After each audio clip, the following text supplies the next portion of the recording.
Students, welcome to Tryst with biology. और आज इस वीडियो में हम पढ़ेंगे formation of first cell and evidences of evolution. दो टॉपिक इसमें कवर करेंगे। फॉर्मेशन ऑफ फर्स्ट सेल तो आज छोटा सा ही है।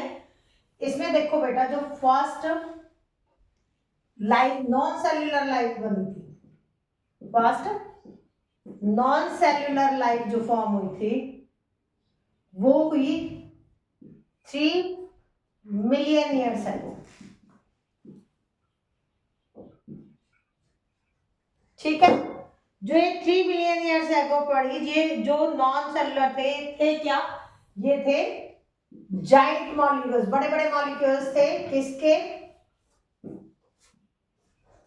RNA, DNA, polysaccharides and sugars. Polysaccharide वैसे शुगर ही है, अलग से लिखने की जरूरत है नहीं है, पर ठीक है, अभी इसमें लिख दिया है। एंड शुगर्स, ये जो प्रोटीन्स, प्रोटीन भी बने। ये क्या है? नॉन सेलुलर लाइफ थी जो बने ये वाली मॉलिक्यूल। ये अपने आप से ही रिप्रोड्यूस कर गए, रिप्रोड्यूस देमसेल्फ, अपने आप से ही रिप्रोड्यूस कर गए। और उससे रिप्रोडक्शन होने से, इनके आपस में ही रिप्रोड्यूस करने से और ऑर्गेनिज्म जो फास्ट सेल्यूलर लाइफ बनी। नॉन सेल्यूलर के सेल्फ रिप्रोडक्शन से ही सेलुलर लाइफ का ओरिजिन हुआ, ओरिजिनेट हुई। और ये लाइफ कब ओरिजिनेट हुई है? ये हुई है 2000 मिलियन ईयर्स है। और इसी चीज को, इस तरह लाइफ के बनने को बोलते हैं थ्योरी ऑफ बायोजेनेसिस। अगर बायोजेनेसिस आता है, थ्योरी ऑफ बायोजेनेसिस क्या है, तो उसमें हमने क्या लिखना है? नॉन सेल्यूलर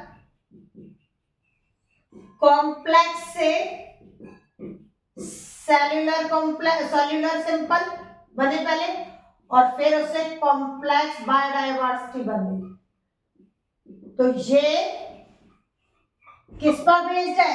इसी पर बेस्ड है। ये भी यही कह रहा है नॉन सेल्यूलर से सेल्यूलर बने, और यहां भी यही कहा जा रहा है कि नॉन सेल्यूलर से सिंपल का सेल बने, और सेल से फिर कॉम्प्लेक्स बायोडाइवर्सिटी डेवलप हो गई।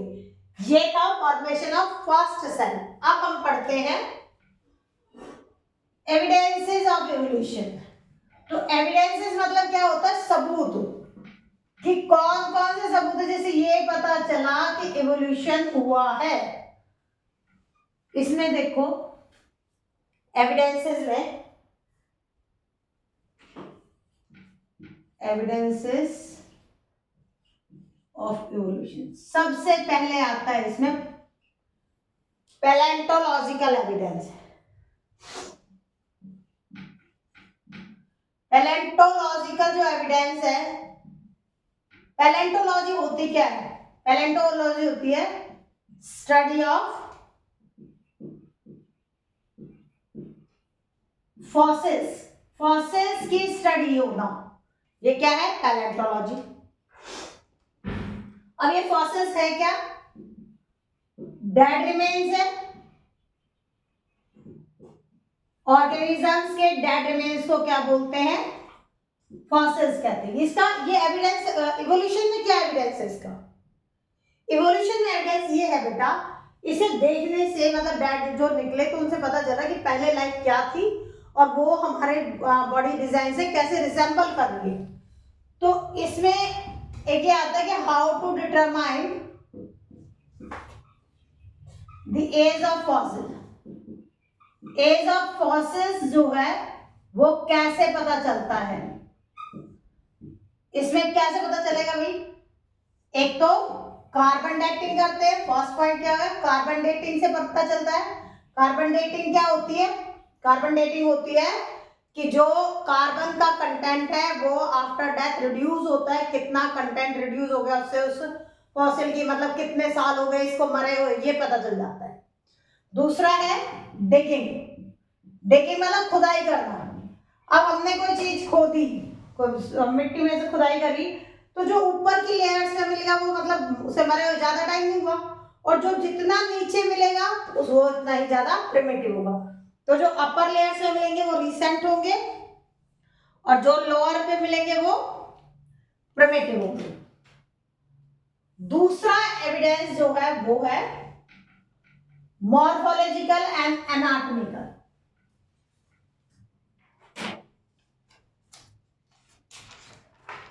क्या है? Morphological and anatomical.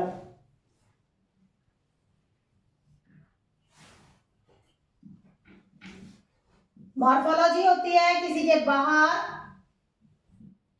के स्ट्रक्चर्स की स्टडी करना, वो हो गई मॉर्फोलॉजी। और एनाटॉमी इंटरनल स्ट्रक्चर्स का। इसमें देखो यहां ये बताया कि इंसान बाहर की स्ट्रक्चर फीचर्स को देख के, उनके फंक्शंस को देख के ये डिटरमाइन करके भाई इसका भी फंक्शन एक जैसा, इसका भी, इसका मतलब ये एक ही एंसेस्टर से है, या स्ट्रक्चर तो सेम है लेकिन फंक्शन अलग अलग कर रहे हैं।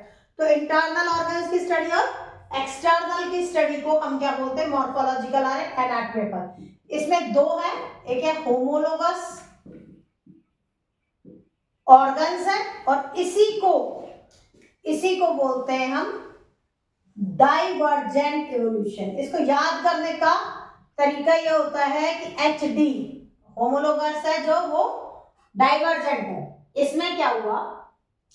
ये कहता है सेम बॉडी डिजाइन, मतलब ऑर्गेनिज्म, दो ऑर्गेनिज्म लेंगे, उनके बॉडी स्ट्रक्चर जो इंटरनल बॉडी स्ट्रक्चर थे या body structure same structure but perform different function. एक जैसा स्ट्रक्चर होने के बाद भी अलग अलग फंक्शंस वो परफॉर्म कर रहे हैं। अब इसमें एग्जांपल देखो, इसमें एग्जांपल हम बहुत देखते हैं लेकिन हम नोटिस नहीं करते। ये देखो फोर लिम्स किसके लिए वर्ड यूज करते हैं? हाथ पैरों के लिए। हिंड लिम्स पैरों के लिए और फोर लिम्स हाथों के लिए। हम हमारे हाथ की बात करें तो ये ह्यूमरस, ये रेडियस अल्ना, ये फैलेंजिस। तो यही फोर लिम्स ऑफ ह्यूमंस। इसमें भी ये, फिर ये दो, ये ऐसे दो बॉन और फिर इसमें ये फैलेंजिस 5। ऐसे ही हम जब बर्ड का बनाते हैं तो बर्ड में ऐसे बनाते हैं ना, वो भी बर्ड में जो फिदर्स होते हैं वो भी सेम, उसके अगर बॉडी उसके जो बॉन्स देखी गए तो फेदर्स यानी कि wings of birds, four limbs of frog. अब इनके देखो स्ट्रक्चर का, ये तो उड़ने का काम कर रहे हैं लेकिन है उसमें भी एक हड्डी ऊपर, फिर 2 नीचे, फिर 5 उससे नीचे। ऐसे ही हमारे हाथ है, हम चीजों को होल्ड करते हैं, हाथ से पकड़ते हैं। फ्रॉग जंप कर रहे हैं अपने आगे वाले पैरों से। तो ये सारे के सारे जो कि एक जैसे स्ट्रक्चर है वो अलग अलग फंक्शंस परफॉर्म कर रहे हैं। तो होमोलॉगी जो है वो क्या इंडिकेट कर रहा है? इंडिकेट सेम एंसेस्टर्स जो हैं उनके पूर्वज सेम है, क्योंकि बॉडी का स्ट्रक्चर सेम है। स्ट्रक्चर सेम होने की वजह से, लेकिन जैसे जैसे उनकी इवोल्यूशन हुआ उन्होंने अपना फंक्शन चेंज कर लिया। अब देखो इसमें और एग्जांपल जो है, एक तो ये एग्जांपल हो, दूसरा वर्टिब्रेट हार्ट्स। जो हार्ट का वर्टिब्रेट्स का हार्ट है उसका बॉडी स्ट्रक्चर सेम होता है। डिफरेंट फंक्शन क्यों है हार्ट का तो पंपिंग है नहीं। फिशेस में वो बाई 2 चैम्बर है, तो 2 चैम्बर है तो वो क्या कर रहा है? डीऑक्सीजन सेपरेट तो नहीं हो रहा उसमें, या ऐसे एम्फीबियंस में भी नहीं सेपरेट हो रहा, वो 3 चैम्बर है उधर में मिल रहा है। तो जो वर्टिब्रेट्स हैं उनमें हार्ट का इंटरनल और जो बन रहा है आर्टियम है, वेंट्रिकल सब वो सेम है, लेकिन अपनी बॉडी के अकॉर्डिंग उन्होंने फंक्शन अपना अलग अलग किया हुआ है। तीसरा है ब्रेन भी क्या? Vertebral brain. अब हम अपने ब्रेन की बात करें तो हम कितना एडवांस यूज करते हैं उसको, है ना? ब्रेन का स्ट्रक्चर सबका एक जैसा होता है लेकिन उनका यूज करने का तरीका सबका अलग अलग होता है। यहां फोर्थ एग्जाम्पल हम प्लांट से लेंगे। ये प्लांट का एग्जाम्पल है, इसमें थॉर्न्स, थॉर्न्स किसके, थॉर्न्स ऑफ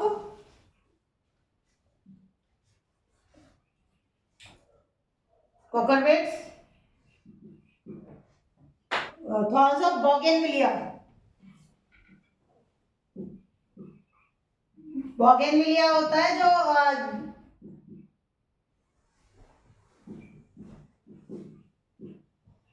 रोड साइड पे लगे होते हैं ना, पिंक और व्हाइट कलर के फ्लावर आते हैं वो। और इसके साथ रिजेंबल कौन कर रहा है, जिसका स्ट्रक्चर है क्या, वो है टेंड्रिल, टेंड्रिल ऑफ कुकरबिट्स। कुकरबिट्स, घिया, तोरी, टिंडा, इनकी बेल में जो स्प्रिंग सी होती है ये, और ये इसमें कांटे होते हैं वो, उन दोनों का स्ट्रक्चर इंटरनल मतलब वो मॉडिफिकेशन स्टेम की है, ये दोनों में सेम है। ये किस में है, मॉर्फोलॉजी के होमोलोगस स्ट्रक्चर्स में। अब दूसरा है होमोलोगस स्ट्रक्चर में क्या क्या पढ़ लिया हमने यहाँ पढ़ा कि स्ट्रक्चर सेम है लेकिन इनके फंक्शंस अलग अलग है। दूसरी चीज क्या थी इसमें कि जो फोर लिम्स है इसका, ये एग्जांपल्स है, four limbs of frog, four limbs of humans, tiger भी आ सकता है यार, बर्ड्स भी लिख रहे हैं, इनके सबके स्ट्रक्चर सेम है लेकिन फंक्शन इन्होंने अलग अलग परफॉर्म कर रहे हैं। वर्टिब्रेट हार्ट में हार्ट जो है वो होमोलोगस है, और कौन सा इवोल्यूशन शो कर रहे हैं, डाइवर्जेंट इवोल्यूशन, जिसमें होमोलॉगी है, और ये इंडिकेट करते हैं कि एंसेस्टर सेम होते हैं। Thorns of bougainvillea and tendril, ये एग्जांपल हो गया प्लांट्स में होमोलॉगी का, जो कि एचडी मतलब डाइवर्जेंट इवोल्यूशन को शो करते हैं। अब बात करते हैं हम एनालॉगस ऑर्गन की। दूसरा है इसका एनालॉगस, जो होमोलॉगस से पढ़ा उसका उल्टा कर दो। एनालॉगस ऑर्गन्स को, ऑर्गन जो है उसको हम इवोल्यूशन बोलते हैं कॉन्वर्जेंट, कॉन्वर्जेंट इवोल्यूशन। इसमें बेटा स्ट्रक्चर तो अलग अलग है, डिफरेंट स्ट्रक्चर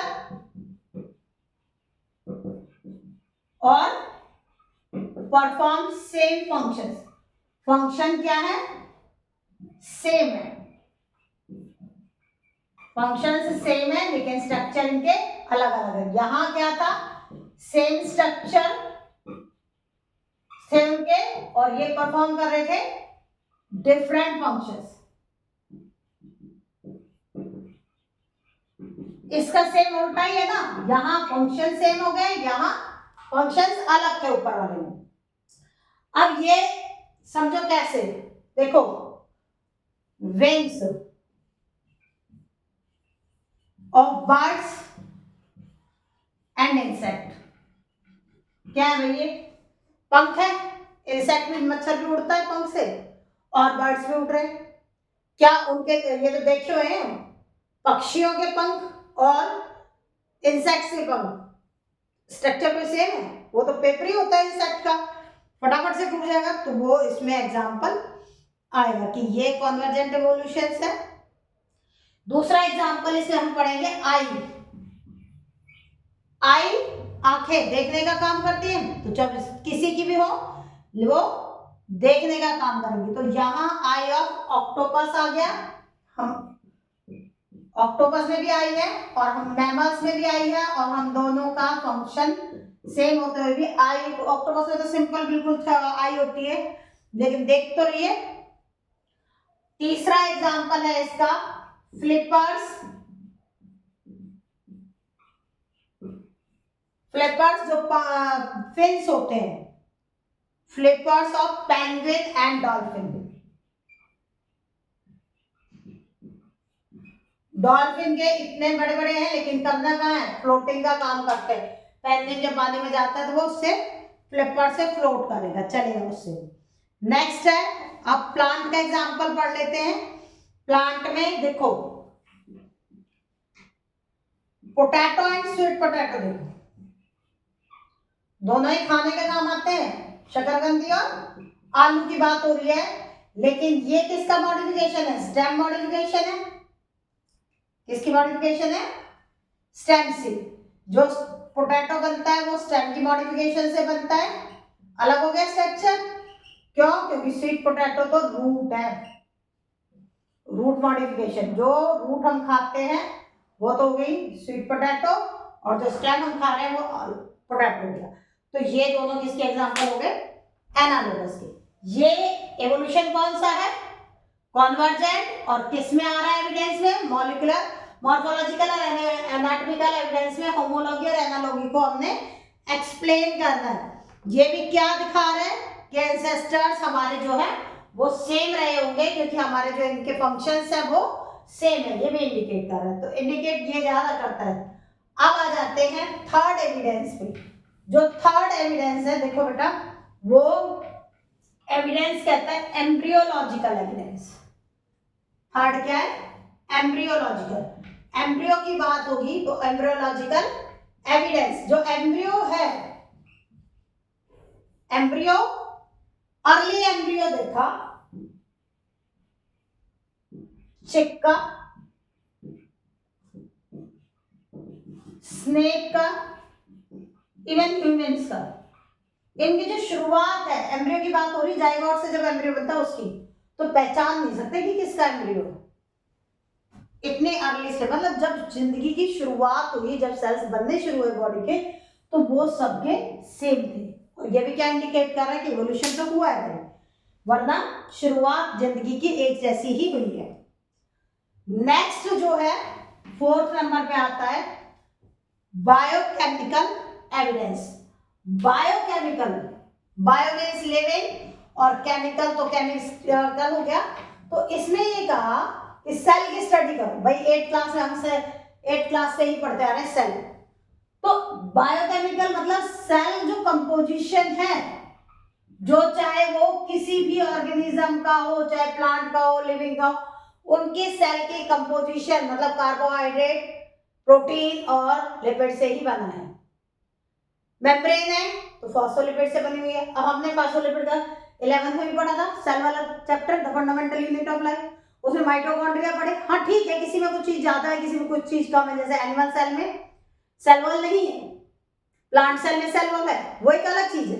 लेकिन सेल मेम्ब्रेन का स्ट्रक्चर देखो, सेल मेम्ब्रेन का स्ट्रक्चर, चाहे वो सेल किसी भी चीज का हो, चाहे वो हम फंजाई का सेल ले रहे हैं, चाहे वो हम इसका प्लांट का सेल ले रहे हैं, चाहे एनिमल का सेल ले रहे हैं, सेल मेम्ब्रेन की स्ट्रक्चर में क्या बायोसिंथेसिस पढ़ी कि फॉस्फोलिपिड्स की बाइलेयर से बनती है। हमने उसमें माइटोकॉन्ड्रिया पढ़े, तो सब ये तो नहीं पढ़ा कि ये प्लांट का माइटोकॉन्ड्रिया, प्लांट सेल का, ये एनिमल सेल का। सबके सेल के माइटोकॉन्ड्रिया का फंक्शन वही है, उनका स्ट्रक्चर भी वही है। क्लोरोप्लास्ट का स्ट्रक्चर पढ़ा, तो जितने भी ग्रीन है उनमें क्लोरोप्लास्ट है, तो उनमें सेम स्ट्रक्चर है। तो ये कहता है कि सेलुलर स्ट्रक्चर जो है वो सबका एक जैसा है, और ये इंडिकेट करता है कि जो कॉमन फंक्शंस हम परफॉर्म कर रहे हैं ऑर्गेनिज्म, वो कॉमन एंसेस्ट्री से। अब आता है बायो, बायो फिर वॉल्यूमिक आ गया। जियोग्राफिकल, जियोग्राफिकल एरिया की बात हो रही है। बायोजियोग्राफिकल एविडेंस, बायोजियोग्राफिकल एविडेंस कहता है कि एक एरिया में जो ऑर्गेनिज्म रहते हैं वो यूनिक फंक्शंस, यूनिक फीचर्स रखते हैं। इसको भी देखो अपने लोकल एग्जांपल से रिलेट करते हैं। हम किसी की भी मॉर्फोलॉजी मतलब स्ट्रक्चर को देखते रहते हैं, ये उस एरिया का है। हम नॉर्थ ईस्ट वाले की थोड़ी सी शक्ल अलग होती है, पहाड़ों पे जो उत्तराखंड साइड रहते हैं उनकी शक्ल थोड़ी अलग होती है, हम जो प्लेन एरिया पे रहते हैं उनकी शक्ल अलग होती है, साउथ इंडिया में चले जाओ वहां थोड़ी सी मॉर्फोलॉजी में डिफरेंस है तो ह्यूमन बीइंग्स ही, लेकिन कई लोग शक्ल है आप तो पहाड़ी से लगते हो, आप तो वहां नॉर्थ ईस्ट हो। तो वो जो फीचर्स उनके डेवलप हुए वो किससे हुए? एरिया वाइज हुए।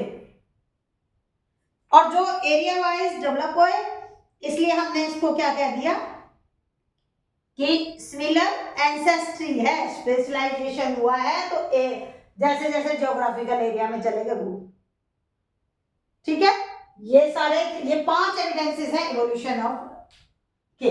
तो आज हमने क्या पढ़ लिया इसमें? First life form, cellular form जो थी, बायोजेनेसिस थ्योरी पढ़ी और एविडेंसेस।